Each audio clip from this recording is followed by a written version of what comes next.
Ježiš na mahu. Nemáš nové medicín? Máš, ale však... Pohode. Na konci podcastu. Ja som vám nezapal reprák. Zdravím všetkých, toto bude taký menší hudobný podcast a predstavíme si tu teraz dvoch nadaných hudobníkov, respektíve DJov z okolia Trnavy, a to sú DJ Danny a DJ Mark. Čaute chaloši. Ahoj, čau. Ahoj. Na začiatok taká kontrolná otázka, jak sa máme? Tak máme flašku, čiže pohode. Už měl pivo, víno, 3 panáky a nic. Čo nic? Nevomituje. Nezvrací? Ne. OK, aká bola cesta sem? Cesta... asfaltová, no. Asfaltová, určite. 120, hoši! Dobre, začneme zľahka. Jak ste sa vy dvaja dali dokopy?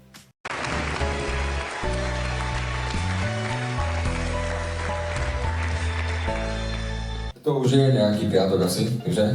Či Sokota? Neviem, povedzte. Aj 4 stredy určite, takže... Koľko sme v kontakte? 13 rokov, že? 13 rokov cca. Odkedy to je? Od 2011. 2011, tuším september, alebo tak nejako. Hej, bolo už tak hladnejšie nejako, hej. No, to není krátka doba. A jak dlho sa venujete DJingu? Ja sa tomu venujem cca 15 rokov, takže vlastne 2 roky ešte predtým, jak som sa stretol s Denim, som sa tomu začal venovať.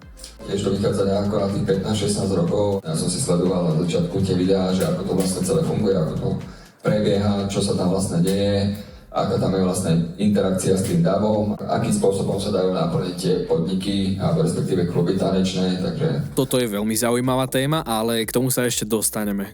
Čo robíte, chala, nejaký žáner? Tak, ono ten štýl môže, myslím, že za obidvoch nás povedať, myslím, že to je hlavné, alebo teda prevažne je to komercia. Tech house, techno, hardstyle, drum and bass, house, ale tak house je myslím... Big room, hej, ale tak ako celkovo tá EDM scéna, že je taká, či? No tá EDM scéna je tak trošku viacej rozšírená, takže... Dobre, čiže toto všetko, EDM, house a tak ďalej, a máte aj nejaké svoje vyprodukované tracky, alebo robíte len remixy, mashupy? Tak ono sme teda už aj po novom producenti, jeden track teda máme vonku, na druhom pracujeme, ktorý by sme chceli vydať nejako v decembri von. Ten prvý vlastne, tam sme spolupracovali so zahraničným spevákom, konkrétne s Jay Masonom, je z Ameriky. Mne sa zdá, že Los Angeles, ale nie som si istý. Áno, on sám písal vlastne, že to je Los Angeles, že teda tam momentálne pôsobí. Ten track jeden máme vonku. To bol tuším ten Gone, že? Áno, presne tak, to bol ten Gone. A teraz chystáme druhý track, to bude čisto taká klubová vec. Chceme to viac menej presadiť do tých klubov momentálne, teraz keď už sa blíži teda ten september, október a takže... No, aby to ľudí trošku rozhorialo, nakoplo. Jasné, rozumiem. Dobre, mám tu ďalšiu zaujímavú otázku. Gone je teda vonku, ďalší track sa chystá, no a okrem toho nejaký album alebo menší projekt možno? Album, to je ešte na dlhú trať. Neplánujeme najbližšie 2-3 roky. Zatiaľ máme tie 2 tracky, čo sme spomínali. Teda jeden je už hotový, ďalší sa vydá v decembri. Ja by som možno podotkol, že ten prvý track, ten Gone, čo sme sa bavili teraz, tak ten ľudia nájdú vlastne jak na YouTube, tak na Spotify, v Apple Music a vlastne na všetkých možných platformách, ktoré sú platené a neplatené.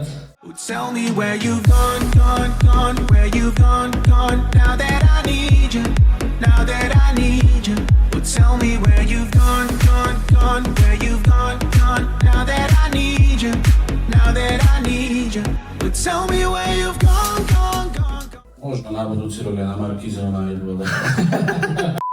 Ten prvotný track odznel aj teda u Milana Lieskovského a DJ EKG v radio show a chalani teda písali aj spätnú recenziu, že teda na slovenské pomery je tá skladba až veľmi moc dobrá a úspešná, takže tomu sa ozaj obidvaja tešíme a chceme v tomto smere aj pokračovať. Bude to mať nejakú úroveň, že posúvame vlastne tú látku celkovej tej hudobnej produkcie na Slovensku niekam vyššie. Dobre chalani, a čo sa týka nejakého vysneného kolaba? Tak samozrejme, ono tie kolaborácie sú vysnené, ale teda... Nechceme predbiehať. Dobre, ty hovoríš, že nechceme predbiehať, ja by som povedal, že áno, že máme sny, že s kým by sme chceli spolupracovať, ale to sú mená ozaj, že proste tam musíme fakt zamakať, aby si nás tí ľudia všimli a fakt, ako, či je to napríklad producent a veľmi dobrý DJ, ako je Denik, alebo Fedele Grant, ktorý vytiaľ dokonca aj Martina Garrixa, hej, ale teda osobne si myslím, že musíme byť tak s nohami na zemi, ak sa hovorí, a uvidíme počasie, že teda či sa na to ozvú aj nejakí zahraniční producenti alebo niekto, či nás vlastne dajú aj do svojich radio show. Pokiaľ by to týmto smerom išlo, tak by to bolo super, ale hovorím, všetko je otázne. Keď už som spomenul tie sny, tak čo vysnené miesto, kde hrať? Tomorrowland, OK. Až to je taká klasika. Tak to je, áno, ja už by som to pomenoval podľa seba, že to už je DJ-ské nebo, že tam sa dostať, tak už potom nemáš kam viac. Ale môžem prerušiť, môj druhý sen po Tomorrowlande je v Miami, UMF. To už je pecka, OK. Čo na jeden festival sa bol. Na ktorom festivale bol tento rok Tiesto? Jasné, áno, akože toto je dobrá myšlienka. Love Stream Festival, tam sa dostať, to je tiež si myslím, že posledných 2-3 roky asi taká meta, že 3 roky, hej.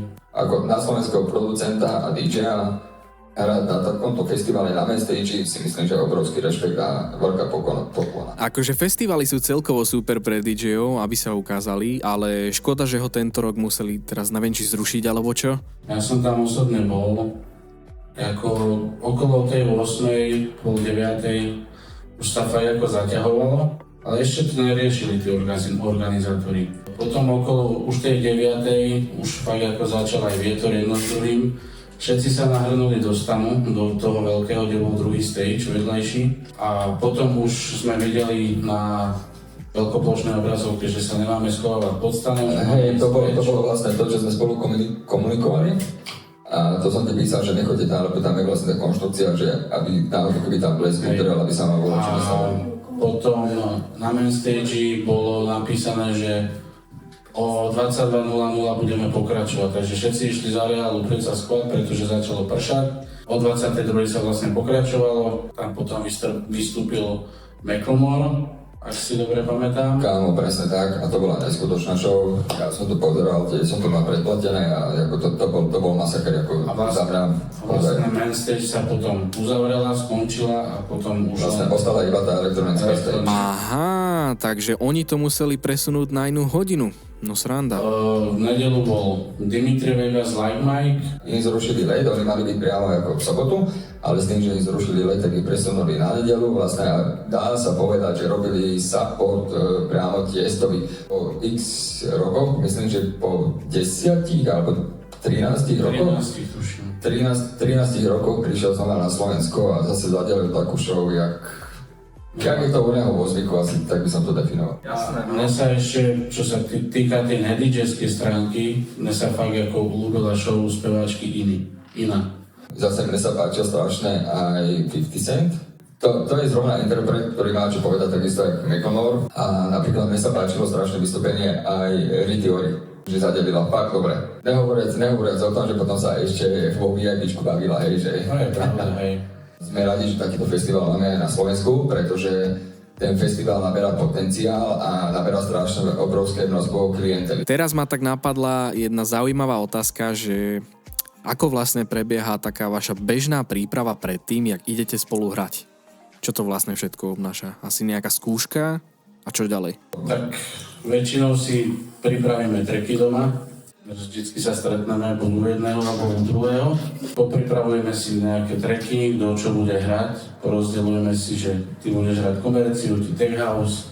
Tá príprava je rozličná. Nie vždy sa pripravujeme na hodinové sety, veľakrát sa pripravujeme aj na celonočné hranie. No ja už sa pri každej akcie po 4 hodinách potím, takže to je... Dobre, tam je aj nejaká tá nadváha, aj nejaké to brúško, takže to chápeme. Tam není nadváha, tam je podvýška. To hovorí ten pravý, čo má luster na hlave, ty na krku, ty kokos. Severný vítr je krutý. Ježišmarja, ty nespievaj, prosím. Mali ste už aj na šovkách nejaké komplikácie? Stane sa niekedy, že napríklad ti klipne USBčko, že ti proste nechce načítať. Myslím si, že keď poviem za obidvoch, že keby radšej zamrzlo prehrávač, tak by to bolo lepšie. To si myslím. Lebo vlastne keď ti zamrzne konzola, tak musíš ju celú resetovať a tým pádom podniku ostane ticho. Asi tak. Už ste hrali nejakú show aj bez prípravy? Lebo tak určite, keď máte hrať, tak dajme tomu spravíte si tracklist, čo sa hrá, alebo máte skúšku. Vieš čo, ja si nerobím ako doma nejaký tracklist, že zoznam skladieb. Aha. Ja improvizujem, ja si ako 5 skladby poznám. Tie komerčné napríklad, hej, čomu sa ja venujem, tie komercii. Ja tie rádiové hity poznám, ja viem, čo do seba sadne. Denny ti to môže potvrdiť, viem tie prechody, normálne zo sekundy na sekundu trafí. Raz za čas sa stane, že robíme si playlisty, na druhej stránke niekedy, keď nestihneme, tak si ich nespravíme, aj keď máme nové tracky, ale vieme ich tak zakombinovať, že proste do toho setu, presne ktorý hráme, že to úplne presne sadne tak, ako to má. Netreba vždycky nejako sa pripravovať na to, alebo niečo. Keď vieš, aké tracky ideš hrať, alebo že aký žáner akcie máš, tak myslím, že netreba tam mať nejakú prípravu, pokiaľ je to to, čo kvázi na pravidelnej bázi hrávaš. Že není to až také podstatné podľa mňa. A nejaký alkohol sa popije pri shows? Tak, takto, možno ja sa vyjadrím prvý. V poslednom období by Trenčín vedel rozprávať. A nedaleko od Trenčína. OK, spojme teraz ten alkohol a zážitky, takže máte nejakú crazy príhodu zo showky? Išli sme na akciu do Trenčína, bolo to v takom štádiu, že ja som ani nemal ísť, lebo bral som antibiotika silné a boli až natoľko silné, že som nemohol vychádzať ani na denné svetlo. Tak si vyšiel na nočné. A ako hral Marek, tak sme začali trošku pribíjať, tak jak nás Marek naučil a to, čo sme mali zarobiť, tak sme, ako si trošku prešli, sme nezarobili, ešte sme doplácali 150 €, takže... Ešte doteraz tam máš slúbenú brigádu, takže... Ja si myslím, že ty to splatí za 20 rokov, keď budeš každoročne na Silvestra odpalovať ohňostroje v Trenčíne, takže... Kaloši, a posledná otázka, kde vás najbližšie uvidíme? Na jakých eventoch? Myslím, že teraz neplánujeme nič také. Do konca roka nie, pretože tam máme slúbenú dokončiť tú skladbu, čo sme slúbili. Tentokrát sa pokúsime ísť do Basehouse. Myslím, že dalo by sa to tak prirovnať, že... Klubový Basehouse. Hej. Skúšame všeličo, čo sa ľuďom bude páčiť, a nám sa bude páčiť každá jedna. A čo sa týka tých akcií, tento rok, ako hovorí, neplánujeme nič. Budúci rok tam niečo špekulujem nad Českou republikou. Boli sme teda v Českej republike, konkrétne v Ostrave, kde sme hrali. Ostravo. A dopadlo to, myslím si, že až na to ubytovanie Na slovenské pomery dobre. Páčilo sa mi to, takže... Tak Ostrava je bláznivé mesto, takže tam nikdy nevieš, čo sa tam stane. Takže ľudia sa v tej Ostrave fakt kurevsky vedia baviť, takže... To už aj hrešíme, kurva.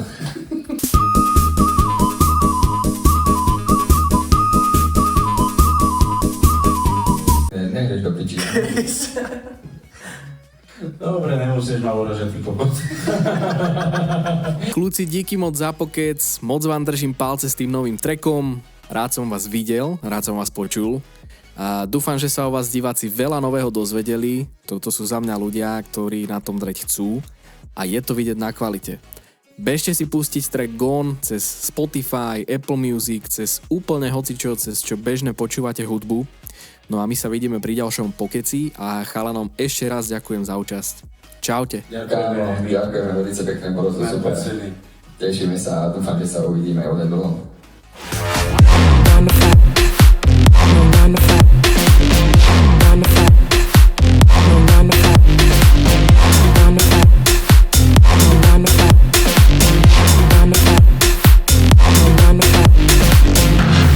Nine to five.